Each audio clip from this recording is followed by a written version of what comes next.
मुजम्मिल साहब ये बताएं, बड़ा अच्छा सेंटिमेंट बना हुआ, अल्लाह करे ये चले, मुल्क के लिए अच्छा है।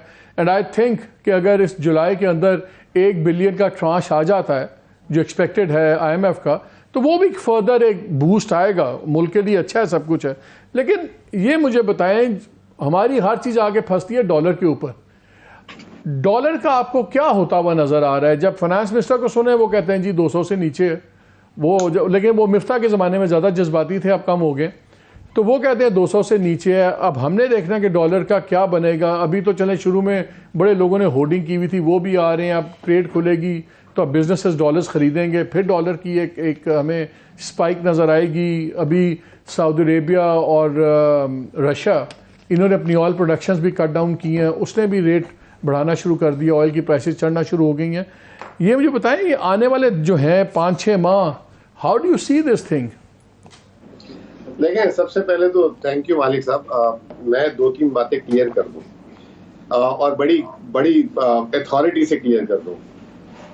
वजीर खजाना इसहाक डार हो चाहे वजीर आजम शहबाज शरीफ हो, 28 जून तक इन्हें यही नहीं पता था कि पाकिस्तान का 9th रिव्यू होना है या नया स्टैंड बाय एग्रीमेंट मिलना है। 28 जून तक इनको ये भी नहीं पता था और 30 जून को गाय बगाए मुंह से निकल गया प्रेस कॉन्फ्रेंस में इनकी कि मैंने इसहाक डार को कहा था कि यार ये जो कह रहे हैं कर दो, अगर हमें प्रोग्राम नहीं मिला तो 1 तारीख को जो तूने बजट जो चेंज किए रिवर्स कर देना। तो ये जो बैठ के जो बड़े खुश हो रहे हैं कि हमने इस कौम को प्रोग्राम दे दिया, पहले तो ये नाकामी को एक्सेप्ट करें कि इन्होंने ये प्रोग्राम नामुकम्मल किया, ठीक है ना, और 14 महीने में सिर्फ 1 रिव्यू किया। इससे अच्छी तो PTI की 7 रिव्यू मुकम्मल करके बैठी हुई थी, ठीक है ना, जो बहुत बुरी थी। दूसरी बात, ये स्टैंड बाय प्रोग्राम है। जैसे आप हमें स्टैंड बाय कर देते ना प्रोग्राम से पहले, ये स्टैंड बाय प्रोग्राम है। इसको अभी तक किसी ने नहीं समझा, ना मीडिया समझ पाया है, ना ये जो है जो जिन्होंने लिए उनको पता है। जिनको स्टैंड बाय एग्रीमेंट का IMF की प्रेस रिलीज से पता चला और उस वक्त फाइनेंस मिनिस्टर कह रहा है मेरे हाथ में MEFP अभी आ गया है, मैं 4 घंटे में साइन करके दे दूंगा, और उस MEFP में यही नहीं पता कि उन्होंने क्या क्या तजावीज मांगी है, उनको अब पता लग गया होगा। तीसरी चीज, लेकिन मुजम्मिल, हमारा स्टैंड बाय का बड़ा एक्सपीरियंस है। पहले 22 जो हमारे प्रोग्राम्स पे, उसमें से 12 स्टैंड बाय अरेंजमेंट्स ही थी। मैं यही कह रहा हूं कि ये स्टैंड बाय जो है ना, ये एक शॉर्ट टर्म ब्रिज है, इसको समझने की कोशिश करें। ये एक ब्रिज है, ये आपको सिर्फ एक टाइम फ्रेम से दूसरे टाइम फ्रेम तक लेके जा रहा है, ये आपके मसले सॉर्ट आउट नहीं कर रहा।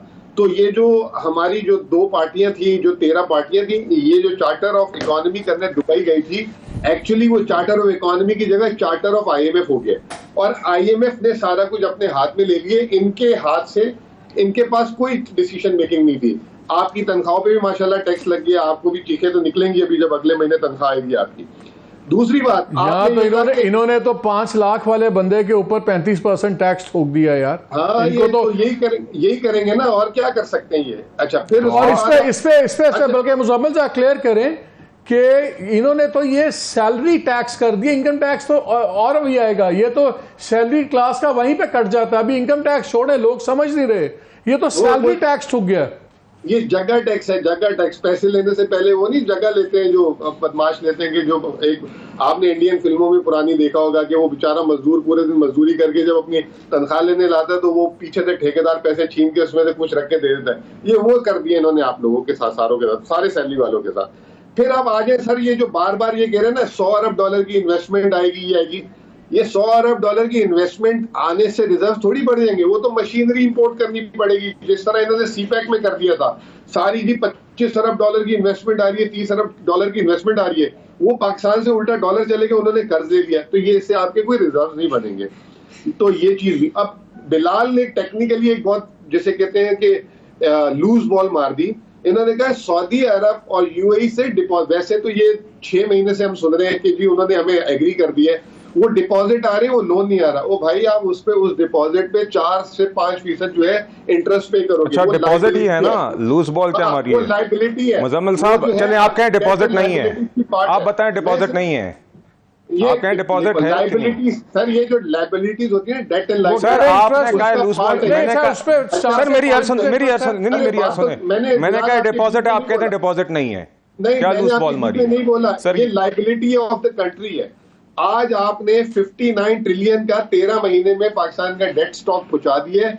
43 पे आपने टेक ओवर किया था, 16 ट्रिलियन आपने 13 महीने में ऐड किए, 37% ऑफ द टोटल कंट्री। ये आपकी परफॉर्मेंस थी।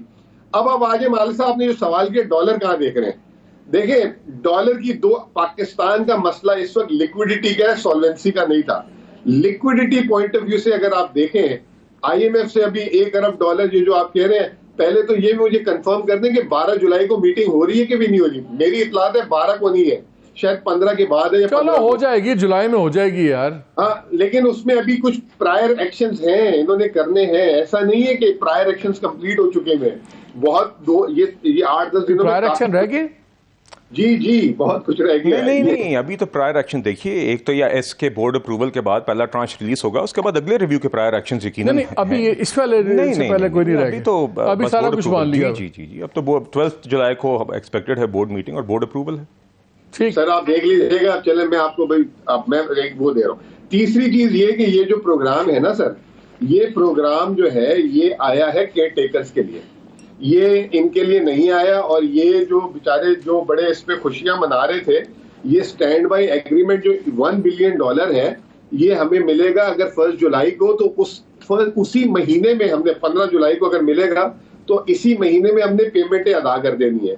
तो मसला कहाँ आ रहा है? मसला ये आ रहा है कि हमारे जो रिजर्व्स हैं अगर वो इंक्रीज नहीं होते और अगर आप लोन लेकर उस रिजर्व्स को कंज्यूम कर देते हैं, वो फर्दर नेगेटिव हो जाएगा। तो ये जो आज आपने मेहताब की जो मुझे ये बताएं कि अगले साल इस फाइनेंशियल ईयर में अगर कम से कम हमने $14 बिलियन मिनिमम, बल्कि 17-18 बिलियन डॉलर मिनिमम बन जाएगा, 19 बिलियन, वो हमने जो देने हैं वो कहां से आएंगे? वो सारे क्या हम लोन लेके निकालेंगे? कहां से आएंगे 19 बिलियन डॉलर्स? वो देखिए, अगर ये करंट अकाउंट को सरप्लस में लाएंगे तो लोन नहीं लेना पड़ेगा। अगर ये एफडीआई अट्रैक्ट कर ली, एफडीआई में अगर नई फैक्ट्री लगेगी तो वो पैसे जमा नहीं होंगे आपको। अगर आपने कोई एग्जिस्टिंग एसेट बेच दिया, यानी कि कोई शेयर बेच दिए किसी कंपनी की, जैसे अभी पोर्ट बेच दिए $50 मिलियन में सिर्फ 50 साल के लिए, वो जो है इन्होंने लीज आउट कर दिया। पाकिस्तान की सबसे बड़ी जहां पोर्ट एक्टिविटी होती थी, सोचे एक्यूमेन क्या है। तो ये जो है आपके जो है या तो लोन बढ़ेंगे या आपकी इकोनॉमिक एक्टिविटी स्क्वीज हो जाएगी। क्या मुझे ये बताओ कि ये क्या गलत कर रहे हैं अपनी अभी तक जो उन्होंने इकोनॉमिक पॉलिसी में चीजें की हैं, गलत क्या किया है इस गवर्नमेंट ने अभी तक? I would like you to elaborate on that.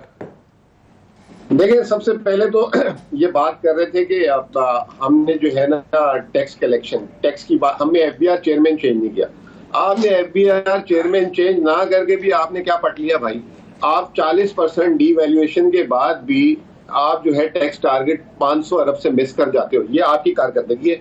फिर आप कहते हो कि ऐसे लोगों को जो है टीवी पे ना बुलाओ, अकेले बिठा के इनसे सवाल कर लें। फिर इन्होंने कहा कि इन्होंने फाइनेंस मिनिस्टर चेंज कर दिया जिसने जो है आईएमएफ प्रोग्राम लिया। इन्होंने क्या किया था? मिफ्ता के साथ क्या किया इन्होंने? मिफ्ता को क्यों उठा के फेंक दिया इन्होंने? और फिर जिसको लाए उसने क्या कर लिया आके? ठीक है ना, ये हमें भाषण दे रहे हैं, फिर उसके बाद ये हमें कह रहे हैं कि हमने आईएमएफ का प्रोग्राम सबूताज कर दिया।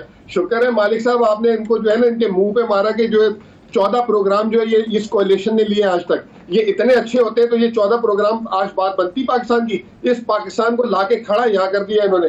फिर ये बातें कर रहे हैं करंट अकाउंट की, $19 अरब पे छोड़ के 3 साल कंटिन्यूसली $19 अरब को $1.9 बिलियन पे लाए। चौथे साल जब करंट अकाउंट बढ़ा, उसकी वजह थी कि 1970s के बाद दुनिया का कमोडिटी सुपर साइकिल लगा। इनका प्राइम मिनिस्टर अभी तक $70 में कहता है कि जी दुनिया में तेल की कीमतें आसमान पे छुई हुई हैं। हम तो $130 देखकर आ गए, हमने तो चू तक नहीं की थी, हमने रिजर्व भी मेंटेन करके रखे हुए थे। बात यह कि इन्होंने अच्छा क्या किया, मुझे एक इंडिकेटर बता दें। आज कितनी शर्मिंदगी की बात है कि तमाम इंडिपेंडेंट इकोनॉमिस्ट कह रहे हैं कि इन्होंने झूठा जीडीपी नंबर दिए 0.3%, -3 to 4% कॉन्ट्रैक्शन है। डेटा फजिंग ये करते हैं। कल इनका वजीर खजाना जो है टीवी पे बैठ के मुबारक, उसने ट्विटर में ट्वीट में मुबारकबाद दी, मुबारक को 30% इन्फ्लेशन हो गई। जो वजीर खजाना 30% महंगाई पे कौम को मुबारकबाद दे रहे तो उसकी दिमागी हालत, ये उस हुकूमत की दिमागी हालत को क्या हो गया होगा। फिर एक अभी बजट इन्होंने बनाया, ये डॉलर की बात करें, आपने डॉलर का सवाल किया, $290 का इन्होंने बजट किया हुआ है और अब कह रहे हैं 240 का हो जाएगा। अगर आपको 240 का रखे तो बजट क्यों 290 से बना लिया आपने? इनको यही नहीं पता यार। वो अच्छी बात है मुजम्मिल, वो अच्छी बात है। लास्ट सुन ले, लास्ट जो उन्होंने बजटिंग की थी डॉलर की वैल्यू की, उससे 38% गलत बजटिंग की हुई थी, तो 38% ज्यादा हो गया था। आई वुड रादर के 290 पे करने दें यार, फिर कुछ बचत हो जाएगी। Thank you. इससे अंदाजा लगाएं कि कितनी इनके पास जो है ना ग्राउंड रियलिटीज है। बिलाल साहब कहते हैं कि हमने आईएमएफ से बजट शेयर किया था, वो बड़ा अच्छा बजट शेयर किया था। आपका तो फ्रेमवर्क ही गलत है। जो पहले आपने बजट प्रेजेंट किया और जो 29 तारीख को पास किया, दोनों की शक्लें तो देख लो। Revenue change, taxation change, expenditure change. Budget बनाना ही नहीं आता आप लोगों को। तो पिछले साल मिफ्ता ने भी ये काम किया था, 3 दफा बजट चेंज हुआ। तो यार आपने अच्छा क्या किया, एक तो पॉजिटिव पॉइंट बता दो।